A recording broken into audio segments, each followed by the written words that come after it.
नमस्कार, शाम के 7 बजने को है। आप देख रहे हैं देश तक, आपके साथ मैं हूं चित्रा त्रिपाठी। खबरों की शुरुआत मारे गए गैंगस्टर विकास दुबे से जुड़ी खबरों से और पुलिस के उस मुनादी से करेंगे जिसे कानपुर के बिकरू गांव में कराया गया।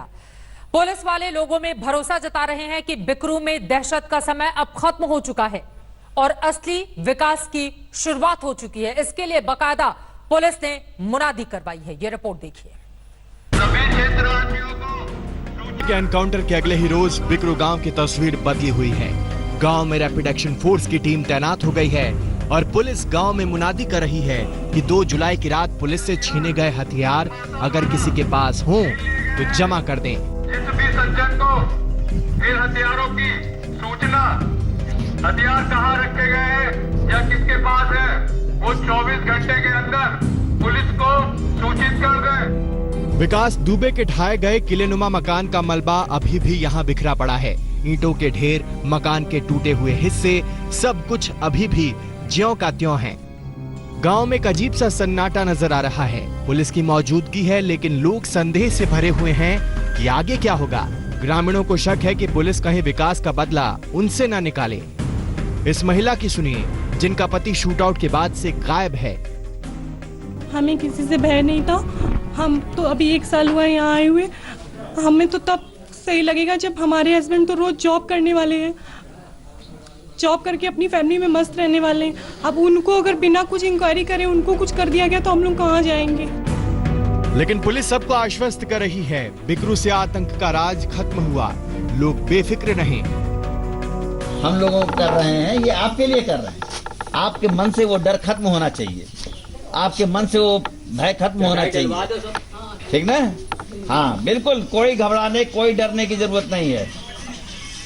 और न किसी राजनीतिक आदमी से, न किसी पुलिस वाले से, न किसी प्रकार के किसी और आदमी से अगर आप पे कोई दबंगाई चलाता है, कोई कुछ करता है तो आप बताइए। बिकरू गांव में विकास दुबे के मरने के बाद भी उसके खौफ का आलम ऐसा है कि गांव के लोग वापस नहीं आना चाहते।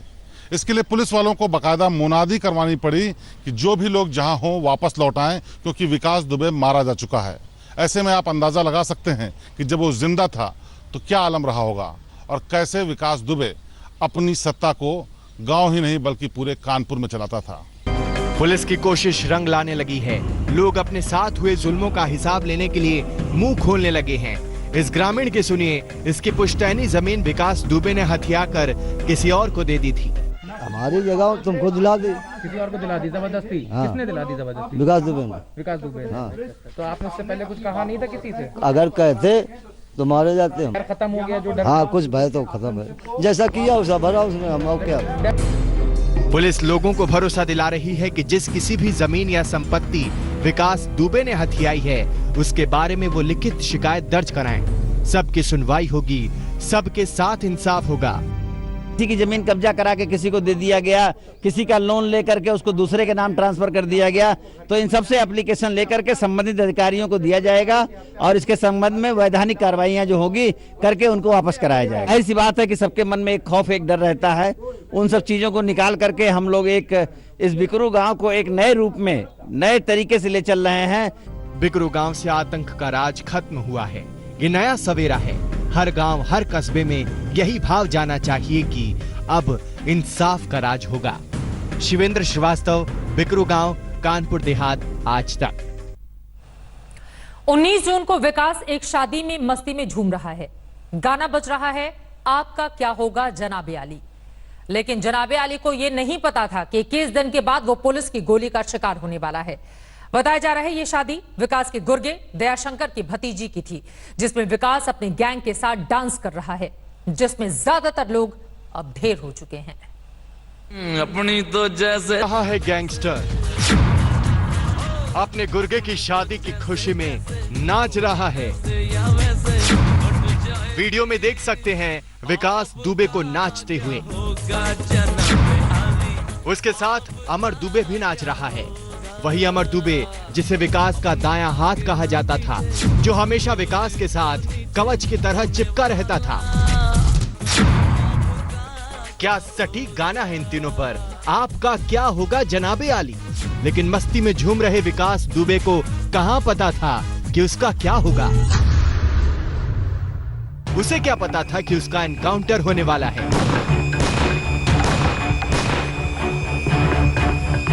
वो तो अपने आकाओं के दम पर खुद को अजेय समझ बैठा था।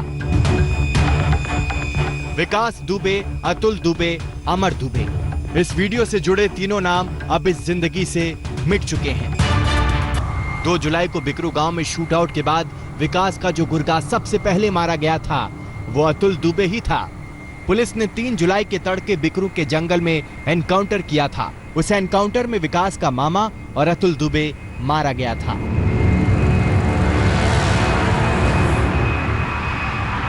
इसके बाद बारी आई थी अमर दुबे की। 3 दिन पहले 8 जुलाई को विकास दुबे का भतीजा और उसका दाहिना हाथ माना जाने वाला अमर दुबे मारा गया। पुलिस की जारी मोस्ट वांटेड की लिस्ट में अमर पहले नंबर पर था। हमीरपुर में जैसे ही इसके पहुंचने की खबर मिली, पुलिस ने घेरेबंदी कर इसे ढेर कर दिया। पुलिस वालों पर हमले में अमर भी शामिल था। बिकरू गांव में आतंक का राज कायम करने वाले गैंगस्टर और उसके गुर्गों का खात्मा हो चुका है। इस वीडियो के तीनों किरदार अब खत्म हो चुके हैं। आज तक ब्यूरो। विकास दुबे का अंत तो हो गया, अब उसके काले कारोबार के खात्मे की बारी है। बताया जाता है कि उसकी संपत्ति लखनऊ से दुबई और थाईलैंड तक है। ईडी ने यूपी पुलिस से इसकी पूरी जानकारी मांगी है। दुनिया के खूबसूरत शहर, हिंदुस्तानियों का पसंदीदा हॉलिडे डेस्टिनेशन थाईलैंड और दुबई, इन दोनों जगहों से सामने आया है शुक्रवार को एनकाउंटर में मारे गए गैंगस्टर विकास दुबे का कनेक्शन। गैंगस्टर विकास दुबे का इंटरनेशनल कनेक्शन, थाईलैंड और बैंकॉक में विकास की संपत्ति का शक। प्रवर्तन निदेशालय कर रहा है विकास दुबे की संपत्ति की जांच। जी हां, कानपुर देहात का गैंगस्टर विकास दुबे अपराध की दुनिया में तेजी से तरक्की करते हुए बिकरू गांव से पांव बढ़ाते हुए इंटरनेशनल बनने जा रहा था। आज तक को सूत्रों के जरिए जानकारी मिली है कि विकास दुबे ने दुबई और थाईलैंड में अपनी काली कमाई का निवेश कर रखा था। विकास दुबे मारा जा चुका है, लेकिन उसके संबंध सिर्फ अपराध तक सीमित नहीं थे, बल्कि उसके संबंध व्यापार में भी बहुत ज्यादा थे। उसने अकूत संपत्ति भी बना रखी थी। हम इस वक्त लखनऊ में हैं और लखनऊ के कृष्णा नगर में ये विकास दुबे का मकान है। इसके अलावा एक और ऐसा ही बड़ा मकान लखनऊ में विकास दुबे का है। इसी इलाके में उसके भाई की भी बड़ी संपत्ति है। कहा यह जा रहा है कि बड़े बड़े मकानों के अलावा लखनऊ में उसकी अचल प्रॉपर्टी भी है, यानी कई जमीनें भी हैं। पुलिस को मिली जानकारी के मुताबिक विकास दुबे की अकूत संपत्ति में एक बड़ा हिस्सा सूद से कमाई का भी था। सूत्रों के मुताबिक नोटबंदी से पहले उसने 6.5 करोड़ रुपए सूद पर लगाए थे। यहाँ दिलचस्प बात यह है कि विकास दुबे 2% की दर पर पैसा लगाता था और उसका फाइनेंसर जय वाजपेयी उसी पैसे को 5% की दर पर बाजार में डालता था। विकास की सारी करतूत अब प्रवर्तन निदेशालय की निगाहों में आने वाली है। प्रवर्तन निदेशालय ने इसकी जांच शुरू की है। ईडी ने यूपी पुलिस से विकास दुबे और उसके सहयोगियों की करतूतों की सारी जानकारी मांगी है। जांच एजेंसी को शक है कि विकास दुबे ने कई बड़े रसूख वाले लोगों की प्रॉपर्टीज को बेनामी तौर पर इन्वेस्ट किया है और उसका पैसा भी कई कंपनीज में लगा है। ईडी को इस बात के भी सबूत मिले हैं कि विकास दुबे की विदेश में भी प्रॉपर्टी है और तमाम ऐसे जो पैसे हैं जो कि दूसरों के पास मौजूद हैं। इन सब की अब तस्दीक की जा रही है, जिससे कि ईडी इनको जब्त करने की कार्रवाई कर सके। सूत्रों के मुताबिक पिछले दिनों की छापेमारी में विकास की कई संपत्तियों के दस्तावेज घर से मिले थे। उसके रिश्तेदारों के नाम से भी प्रॉपर्टी के दस्तावेज मिले। विकास दुबे ने कई लोगों का पैसा नोटबंदी के दौरान इन्वेस्ट किया था। जानकारी के मुताबिक करीब 50 करोड़ रुपए विकास ने नोटबंदी के दौरान प्रॉपर्टी खरीदने में लगाए थे, जिसमें से काफी पैसा कानपुर के एक व्यवसायी का था। इसके अलावा कुछ अधिकारियों के नाम भी आ रहे हैं। बताया जाता है कि 2015 में कानपुर के एक बड़े कारोबारी ने विकास दुबे को फॉर्च्यूनर गाड़ी गिफ्ट की थी। ये सब कुछ अब ईडी की जांच के घेरे में होगा। शिवेंद्र श्रीवास्तव के साथ कुमार अभिषेक, लखनऊ, आज तक। और अब आपको दिखाते हैं गैंगस्टर विकास दुबे के गुनाह के सफर के उस साथी की तस्वीरें जिसे आज मुंबई के थाने पासमिथ थाने से गिरफ्तार किया गया है। इसका नाम है गुड्डन त्रिवेदी। आप जिस शख्स को देख रहे हैं विकास दुबे का दोस्त है ये गुड्डन त्रिवेदी। आज इसको पकड़ा गया है। ये कानपुर में 2 जुलाई की रात बिकरू गांव में एनकाउंटर के वक्त मौजूद था, उसके बाद फरार हो गया था। मुंबई के पास ठाणे से आज इसकी गिरफ्तारी हुई है और लगातार पुलिस कर रही है इस शख्स से पूछताछ चुन चुनकर।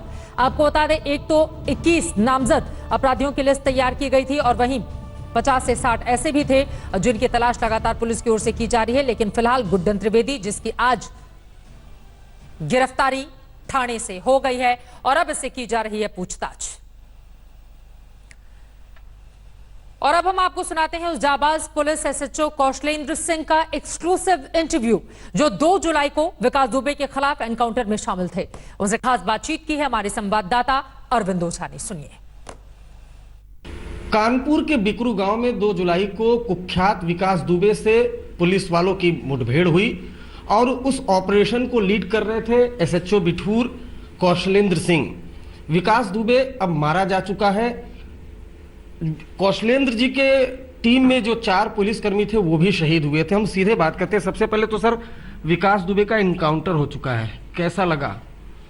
देखिए, इनकाउंटर पे बिल्कुल ये तो सभी लोग समझ सकते हैं कि अच्छा तो बहुत लगा, क्योंकि जो चीज़ जिस तरह से उसने जो नरसंहार वहाँ किया था तो उसका अंजाम भी यही होना ही चाहिए था। ये मेरी ही नहीं, मुझे लगता है शायद जो भी जिनके अंदर ह्यूमनिटी है तो वो सब लोग यही चाहते थे कि होना बिल्कुल ऐसा ही चाहिए था। जो हुआ बिल्कुल सही हुआ है, क्योंकि यदि कोई अपराधी पुलिस कस्टडी से निकल कर भागेगा तो उसके साथ में यही अंजाम होगा।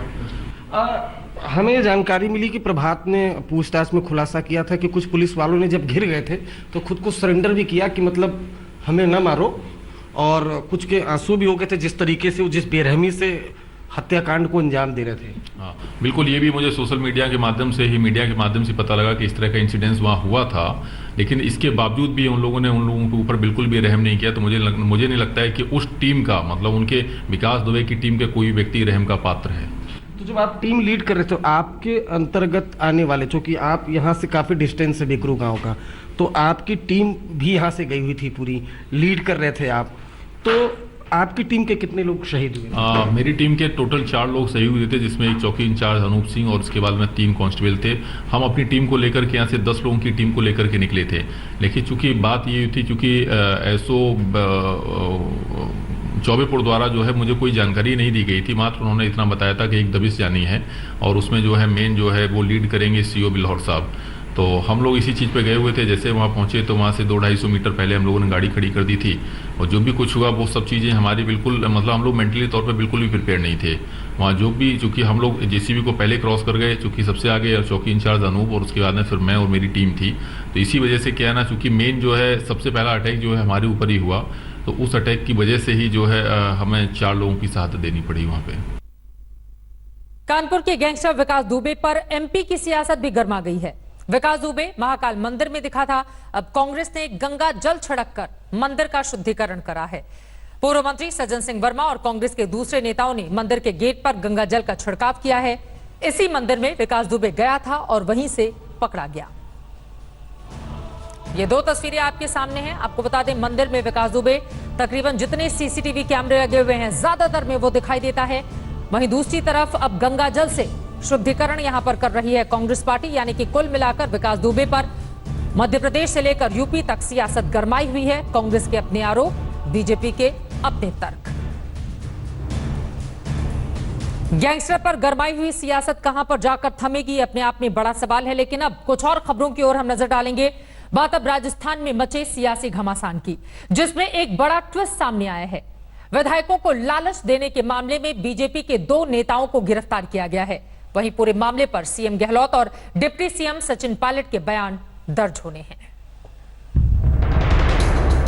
जिस राजस्थान में गुजरात से लेकर कर्नाटक और मध्य प्रदेश के कांग्रेस नेताओं को छिपाया जाता है, उस राजस्थान में खुद गहलोत सरकार पर ऑपरेशन लोटस का खतरा मंडरा रहा है।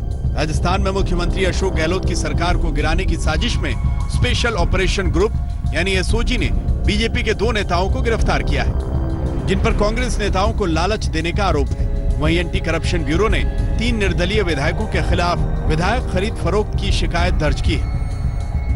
एक हैं आपके भरत मालानी और दूसरे हैं अशोक सिंह, और उनको गिरफ्तार करके अभी पूछताछ की जा रही है और आज ही उनको न्यायालय में पेश किया जाएगा और न्यायालय जैसा आदेश देगा उसके बाद अग्रिम कार्रवाई जो अनुसंधान की है वो की जाएगी। एसओजी अब राज्य के मुख्यमंत्री अशोक गहलोत और उप मुख्यमंत्री सचिन पायलट का भी बयान दर्ज करेगी। इसके लिए अशोक गहलोत और सचिन पायलट से समय मांगा गया है। अशोक गहलोत लगातार बीजेपी पर राजस्थान की सरकार के खिलाफ षड्यंत्र रचने का आरोप लगाते आ रहे हैं।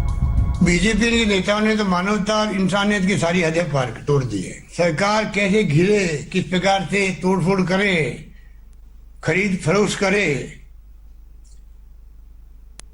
ये तमाम काम में लगे हुए हैं। स्पेशल ऑपरेशन ग्रुप के मुताबिक ब्यावर के रहने वाले बीजेपी के 2 नेताओं ने कांग्रेस के नेताओं से संपर्क करने की कोशिश की।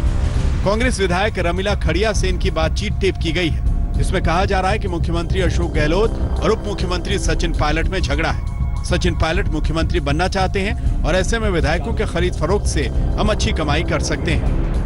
इस बीच विधायक रमीला खड़िया सामने आए, जिन्होंने फोन पर किसी भी तरह की लालच देने की बात से इनकार किया। वहीं बीजेपी इसे कांग्रेस का अंदरूनी कलह बता रही है। नहीं, ऐसा कोई कुछ नहीं, मेरे पास तो कोई फोन नहीं आया और ना आएगा। नंबर 1 यही है कि आपस में जो उनका अंतर्विरोध है, उनका जो झगड़ा है, वो एस्टेब्लिश करना चाह रहे हैं कि उसमें दोषी उनका उप मुख्यमंत्री है और वो पाक साफ है और वो बीजेपी के माथे बनना चाह रहे हैं। हालांकि इस कांड के बीच गहलोत और सचिन पायलट के बीच अंदरूनी कलह जारी है। सूत्रों की माने तो गहलोत एक बार फिर सचिन पायलट की शिकायत आला कमान से कर सकते हैं। जयपुर से देव अंकुर और शरद कुमार के साथ आज तक ब्यूरो। मध्य प्रदेश जैसा खेल राजस्थान में भी ना हो जाए, कांग्रेस को इस बात का खतरा है। फिलहाल आगे बढ़ते हुए जल्दी से बुलेटिन के आखिर के इस हिस्से में एक नजर डाल लेते हैं कोरोना के अब तक के ग्राफ पर। बीते 24 घंटों का क्या है आंकड़ा, जल्दी से आपको बताते हैं। 27,114 कुल केस सामने आए हैं, 19,873 लोग ठीक भी हुए हैं। 24 घंटों का ये आंकड़ा है, जबकि 519 लोगों की जान बीते एक दिन में 24 घंटे में चली गई है, जो अपने आप में परेशानी का सबब। अब तक का ओवरऑल आंकड़ा 8,20,916 तक कुल केस इस वक्त जा चुके हैं हिंदुस्तान के, जबकि ठीक होने वालों की भी बड़ी तादाद है। 5,15,386 ठीक हुए हैं। 22,123 लोगों की इस कोरोना ने जान ले ली है। ये भारत का अब तक का पूरा आंकड़ा। राज्यों के हिसाब से सबसे ज्यादा परेशानी का सबब महाराष्ट्र के लिए, जहां पर 2,38,461 कुल मामले हैं, 9,893 लोगों की मौत हुई है, 1,32,625 लोग ठीक हुए हैं। यह महाराष्ट्र का आंकड़ा है। सबसे ज्यादा आंकड़े महाराष्ट्र से ही सामने आए हैं। उसके बाद तमिलनाडु 1,30,261 कुल संक्रमित, 82,324 ठीक हुए हैं, 1,829 लोगों की जान गई है तमिलनाडु में। राजधानी दिल्ली 1,09,140 कुल संक्रमित, 84,694 ठीक हुए हैं। बड़ी ये तादाद है, जबकि 3,300 लोगों की जान चली गई है राजधानी दिल्ली का ये आंकड़ा। राज्यों का कोरोना अपडेट आपने देख लिया। बीते 24 घंटों का आंकड़ा भी हमने आपके सामने रखा। कोरोना खतरनाक है, इससे बचने की जरूरत है। इसी वजह से बार बार सोशल डिस्टेंसिंग और मास्क पहनने की हिदायत आपको याद दिलाई जाती है। आगे बढ़ते हुए आज की एक और बड़ी खबर का हम रुख करेंगे। कश्मीर के नौगांव जिले के हंदवाड़ा में एलओसी के करीब आज सेना ने 2 आतंकवादियों को मार गिराया है। घुसपैठ की कोशिश में मारे गए दोनों आतंकवादियों के कब्जे से भारी मात्रा में हथियार, दवाइयां और खाने पीने का सामान बरामद हुआ। सेना ने दावा किया है कि एलओसी के करीब पाकिस्तान के लॉन्चिंग पैड में 250 से 300 आतंकवादी इस वक्त मौजूद हैं।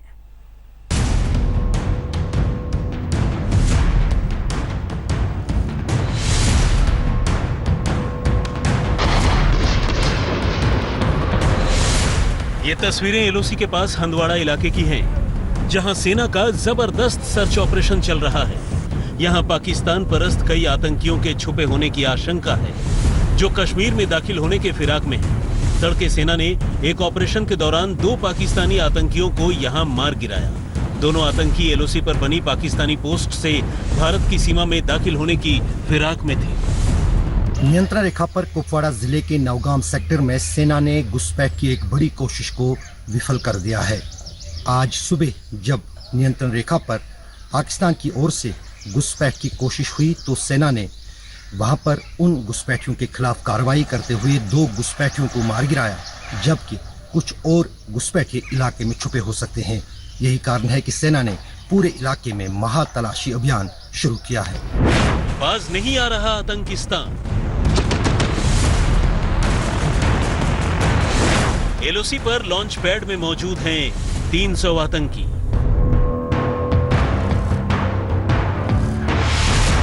सर्दियों से पहले पाक का बड़ा प्लान। कुपवाड़ा के नौगांव सेक्टर में मारे गए दोनों आतंकियों के कब्जे से मिले सामान से पाकिस्तान की बड़ी साजिश का खुलासा हुआ है। सेना ने बताया है कि एलओसी के पास पाकिस्तानी लॉन्च पैड पर इस वक्त करीब 250 से 300 आतंकवादी मौजूद हैं, जिन्हें पाकिस्तान कश्मीर में दाखिल करने की फिराक में है। सर्दियां शुरू होने से पहले पाकिस्तान इन आतंकवादियों को घाटी में दाखिल कराना चाहता है ताकि कश्मीर में आतंकवाद की फसल काट सके। लेकिन भारतीय सेना चौकस है और आतंकवादियों को एलओसी पर ही निपटाने का पूरा प्लान तैयार है। The infiltration attempt follows similar attempts made by Pakistan in Kupwara and Rajouri sectors in recent past and needs to be seen in the backdrop of various inputs about increased presence of terrorists in the launch pad across the line of control, fully facilitated and supported by Pakistan Army. सेना ने हंदवाड़ा में जिन 2 आतंकवादियों को ढेर किया है, उनके कब्जे से 2 AK-47, 12 magazine, 2 pistol, 4 grenade, radio sets, खाने का सामान, दवाइयां और कैश बरामद किया गया है। प्रॉक्सी वॉर में माहिर पाकिस्तान मई-जून में लगातार सीज फायर का उल्लंघन कर रहा है ताकि आतंकियों की घुसपैठ कराकर कश्मीर में शांति प्रक्रिया को पटरी से उतार सके। लेकिन भारतीय सेना चौकस है और आतंकियों को उसकी सही जगह पहुंचाने में लगी है। अशरफ वानी, श्रीनगर, आज तक। वहीं अरुणाचल प्रदेश में कई दिनों से भारी बारिश का सिलसिला जारी है। इसकी वजह से सियांग और सीबो कोरोंग नदी उफान पर है। शनिवार को सियांग जिले के पासीघाट इलाके में एक दंपति सीबो कोरोंग नदी की उफनती धारा में फंस गए। सुबह करीब 11:15 बजे वो किसी काम से गए थे। दोनों को अंदाजा नहीं था कि नदी में अचानक इतना ज्यादा पानी आ जाएगा कि जान आफत में पड़ जाएगी। दोनों ने शोर मचाया और पुल से गुजर रहे लोगों की नजर उन पर पड़ी। फिर फौरन डिजास्टर मैनेजमेंट और पुलिस की टीम को वहां पर बुलाया गया। बचाव दल ने पुल के सहारे नदी में रस्सी डाली, फिर बचाने की कोशिश शुरू हुई। पहले पत्नी को रस्सी के सहारे खींचकर बाहर निकाला गया, उसके बाद पति को। इस घटना के बाद जिला प्रशासन ने चेतावनी जारी की है कि लोग नदी के किनारे बिल्कुल मत जाएं।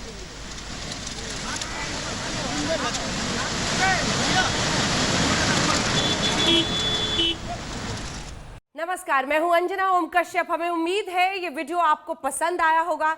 लेटेस्ट खबरों के लिए यूं ही देखते रहिए आज तक और इस वीडियो के पसंद आने पर लाइक, शेयर एंड सब्सक्राइब करना ना भूलें।